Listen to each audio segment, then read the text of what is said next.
জুলাই ও আগস্টের ক্ষমতা অভ্যর্থনকালীন যে ট্রাইব্যুনালটি এটি হচ্ছে সেটি। তো এখানে আন্তর্জাতিক বিচার ট্রাইব্যুনাল এখানে এখনই সাজানো হয়েছে।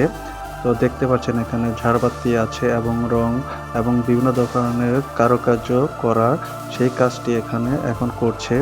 তো তারা তৎকালীন যারা ক্ষমতা অভ্যুত্থান করেছে বা তাদেরকে যে আসামি করে এখন মামলা করেছে আন্তর্জাতিক ট্রাইব্যুনাল, তো সেখানে তাদেরকে এখানে বিচার কার্যক্রম শুরু করা হবে।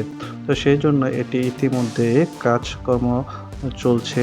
তো এখানে কিছু দেখতে পাচ্ছেন এখানে ৩ সদস্যের একটি টিম গঠন করা হয়েছে। তো এখানে দেখতে পাচ্ছেন তো গ্লাস করা একটি রুম। তো এখানে যে আসামি তাদেরকে এখানে দাঁড় করিয়ে রাখবে এবং তাদেরকে এখানে বিচার চলাকালীন তাদেরকে এখানে রাখবে। তো বিচার চলাকালীন সময় তো আসামির পক্ষে তারা থাকবে এখানে সারিবদ্ধ হয়ে এখানে থাকবে এই পাশটাতে এবং তার বিপরীত পাশে থাকবে অপরাধ যারা করেছে তাদের বিপক্ষের লোকগুলো, তারা থাকবে বিপরীত পাশে এবং দুই পাশে দেখছেন কাঠের একটি স্টেজ করা হয়েছে। সেখানে হচ্ছে যারা সাক্ষী দিবে তাদেরকে সেখানে রাখা হবে। তো এখানে জামাত শিবির এবং বিএনপিদের যে বিচার করা হয়েছিল আন্তর্জাতিক ট্রাইব্যুনাল এটি। তো এখানে ৩ সদস্যের একটি টিম থাকবে।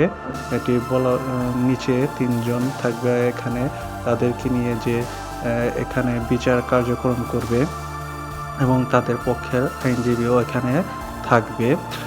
এখন আপনারা এখানে দেখতে পাচ্ছেন তো এটি হচ্ছে সেই বিচার ব্যবস্থা। এখানে সাধারণ মানুষ প্রবেশ করতে পারবে না এবং যারা এখানে প্রবেশ করবে কোনো ধরনের ক্যামেরায় সেখানে অ্যালাউ থাকবে না এবং কি তারা মোবাইল এখানে প্রবেশ নিষেধ।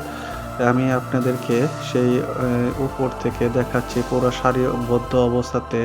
এটি আপনারা দেখতে পাচ্ছেন ফুল যে মঞ্চটা আর এই যে উপর অংশটি এখানে আপনারা দেখতে পাচ্ছেন। এখানে সাধারণ মানুষ এখানে থাকবে, তাদেরকে এখানে থেকে পারমিশন নিয়ে তারা এখানে বিচার ব্যবস্থাটি দেখতে পারবে। তবে এখানে তারা যারা পারমিশন পাবে তারাই শুধুমাত্র এখানে আসতে পারবে, এখানে সাধারণ মানুষ।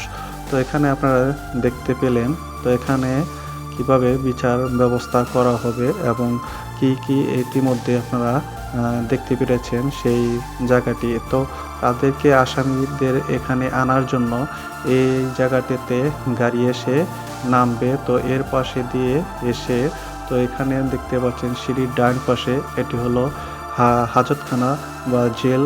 এটি তাদেরকে বিচার চলাকালীন সময় এখানে এনে রাখবে। তো যখন বিচার কার্যক্রম শুরু হবে তখন এখান থেকে নিয়ে সেই আন্তর্জাতিক ট্রাইব্যুনাল সেখানে নিয়ে যাবে। তো তার কিছুক্ষণ আগে তাদেরকে এখানে রাখবে। তো এখানে ওয়াশরুম এবং দেখতে পাচ্ছেন উপর দিয়ে গ্রিল করে এখানে খুব হেভি করে এখানে রাখা হয়েছে। তো এখানে আটকানো হয়নি কারণ এখানে আলো বাতাস আসার জন্য তাদেরকে গরম যেহেতু না লাগে সেই জন্য এই ব্যবস্থাটি করা এবং উপরে ফ্যানও আছে। তো এখানে আপনাদেরকে দেখানো হলো।